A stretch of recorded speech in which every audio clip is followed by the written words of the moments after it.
આજનું રાશિફળ આજે 19 સપ્ટેમ્બર આજના ગુરુવારના દિવસે માતાજીની આ 4 રાશિઓ પર કૃપા રહેશે. મનની બધી મુરાદ થશે પૂરી.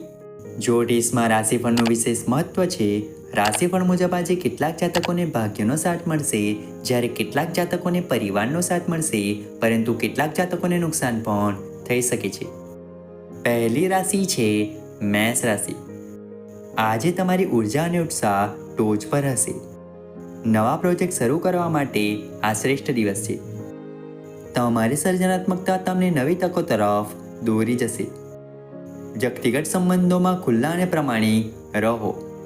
નાણાકીય બાબતોમાં સાવચેત રહો અને મોટા ખર્ચ ટાળો. આજે તમારું આરોગ્ય સારું રહેશે, પરંતુ નિયમિત કસરત કરવાનું ભૂલશો નહીં. આવનારી બીજી રાશિ છે વૃષભ રાશિ. આજે તમને ઘરેલું બાબતો પર ધ્યાન કેન્દ્રિત કરવાની જરૂર પડશે. કુટુંબ સાથે સમય વિતાવવાથી તમને આનંદ અને સંતોષ મળશે. કાર્યસ્થળે તમારી મહેનત અને સમર્પણ ફળદાયી નીવડશે. આર્થિક રોકાણો માટે સમય સારો છે, પરંતુ નિષ્ણાતની સલાહ લેવાનું ભૂલશો નહીં. તમારા આહાર પર ધ્યાન આપો અને પૂરતો આરામ કરો. આવનારી ત્રીજી રાશિ છે મિથુન રાશિ. સંચાર અને વિચારોની આપલે માટે આજનો દિવસ તમારા માટે શ્રેષ્ઠ છે. તમારી બુદ્ધિમત્તા અને વાક્યાતુર્ય તમને નવા સંપર્કો બનાવવામાં મદદ કરશે. કાર્યસ્થળે તમારા સહકર્મચારીઓ સાથે સહયોગ કરવાથી મોટી સફળતા મળશે. પ્રેમ જીવનમાં નવીનતા અને રોમાંચની શક્યતા છે. માનસિક તાણ ઓછી કરવા માટે ધ્યાન અને યોગનો અભ્યાસ કરો. આવનારી ચોથી રાશિ છે કર્ક રાશિ. આજે તમારું ધ્યાન નાણાકીય બાબતો પર રહેશે. તમારા બજેટની સમીક્ષા કરો અને લાંબા ગાળાના આર્થિક લક્ષ્યો નક્કી કરો. વ્યવસાયિક ક્ષેત્રે તમારી કુશળતા અને અનુભવનો ઉપયોગ કરીને નવી તકો શોધો. પરિવાર સાથે સંવાદો સુધારવાનો પ્રયાસ કરો. તમારા આરોગ્ય માટે પાણી પીવાનું અને સ્વસ્થ ખોરાક લેવાનું ધ્યાન રાખો. આવનારી પાંચમી રાશિ છે સિંહ રાશિ. આજે તમારો આત્મવિશ્વાસ ઉચ્ચ સ્તરે હશે. તમારી આગેવાની ક્ષમતાનો ઉપયોગ કરીને નવા પડકારો સ્વીકારો. કાર્યસ્થળે તમારા વિચારો અને યોજનાઓ રજૂ કરવા માટે આ શ્રેષ્ઠ સમય છે. પ્રેમ જીવનમાં તમારા સાથીની લાગણીઓને સમજવાનો પ્રયાસ કરો. આરોગ્યની દ્રષ્ટિએ નિયમિત કસરત અને યોગ્ય આહાર લેવાનું ચાલુ રાખો. આવનારી છઠ્ઠી રાશિ છે કન્યા રાશિ. આજે તમને આંતરિક શાંતિ અને આધ્યાત્મિક જાગૃતિ અનુભવવાની તક મળશે. ધ્યાન અને આત્મચિંતન માટે સમય ફાળવો. વ્યવસાયિક જીવનમાં તમારી વિશ્લેષણાત્મક ક્ષમતાનો ઉપયોગ કરીને જટિલ સમસ્યાઓનું નિરાકરણ લાવો.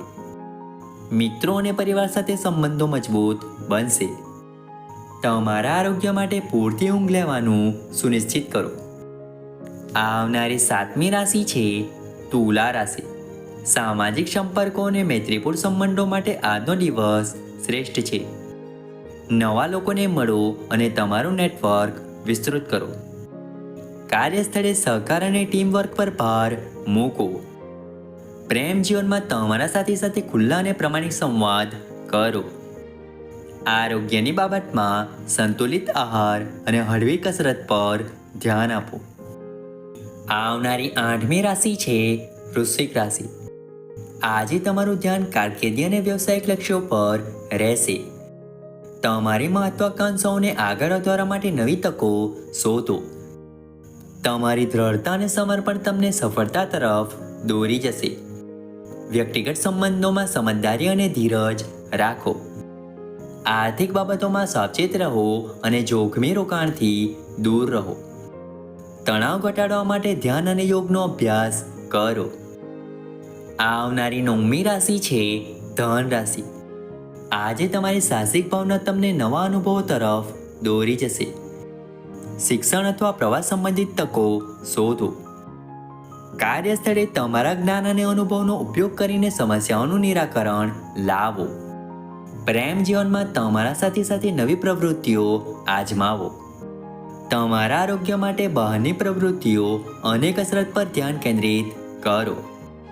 આવનારી 10મી રાશિ છે મકર રાશિ. આજે તમને ઊંડા આંતરિક પરિવર્તન અને આત્મસુધારણાની જરૂરિયાત લાગશે. તમારી શક્તિઓ અને નબળાઈઓનું વિશ્લેષણ કરો. કાર્યસ્થળે તમારી વ્યૂહરચના અને આયોજન કૌશલ્યનો ઉપયોગ કરીને મહત્વપૂર્ણ નિર્ણય લો. નાણાકીય બાબતોમાં લાંબા ગાળાના રોકાણ પર વિચાર કરો. તમારા માનસિક અને શારીરિક સ્વાસ્થ્ય વચ્ચે સંતુલન જાળવો. આવનારી 11મી રાશિ છે કુંભ રાશિ. સંબંધો અને ભાગીદારી માટે આજનો દિવસ મહત્વપૂર્ણ રહેશે. વ્યક્તિગત અને વ્યવસાયિક સંબંધોને મજબૂત બનાવવા પર ધ્યાન કેન્દ્રિત કરો. તમારા નવીન વિચારો અને સર્જનાત્મકતાનો ઉપયોગ કરીને કાર્યસ્થળે નવી પહેલ કરો. પ્રેમ જીવનમાં તમારા સાથી સાથે ખુલ્લા અને પ્રમાણિક રહો. આરોગ્યની બાબતમાં માનસિક અને શારીરિક સ્વાસ્થ્ય વચ્ચે સંતુલન જાળવો. આવનારી 12મી રાશિ છે મીન રાશિ. આજે તમારું ધ્યાન આરોગ્ય અને કલ્યાણ પર રહેશે. તમારી દૈનિક દિનચર્યામાં સુધારો કરો અને સ્વસ્થ આદતો અપનાવો. કાર્યસ્થળે તમારી સર્જનાત્મકતા અને અંતર્જ્ઞાનનો ઉપયોગ કરીને નવી સમસ્યાઓનું સમાધાન શોધો. વ્યક્તિગત સંબંધોમાં તમારી લાગણીઓ વ્યક્ત કરવામાં સંકોચ ન કરો. આર્થિક બાબતોમાં બચત અને રોકાણ પર ધ્યાન આપો.